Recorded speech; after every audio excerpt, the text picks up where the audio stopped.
why do girls do Aminado. that? Why do girls talk shit? Una kasi immature pa kami. Pangalawa, malamang nasaktan kanyang ex mo. Kaya ganun. Yun yung parang coping mechanism mo. Not Na to say- lalabas mo lahat nung baho niya, iisipin mo lahat, kukwento mo yun sa iba. Parang yun yung way mo para ma-release yung emotions mo. But why I'm not do it- saying it's right, okay? Pero ano yun kasama yun sa pagiging immature natin. Kaya nga tinanong ko kung ilang taon sila. Kasi kung 30 plus na, medyo, tanda mo na para gawin yung bagay na yan.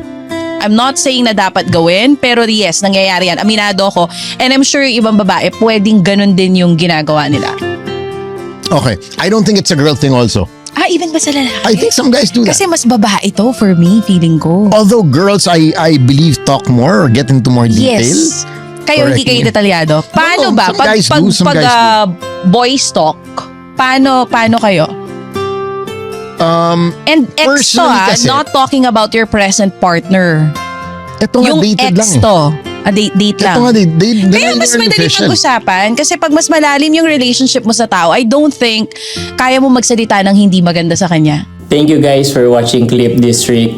Repost mo lang kung nakarelate ka dito and follow for more.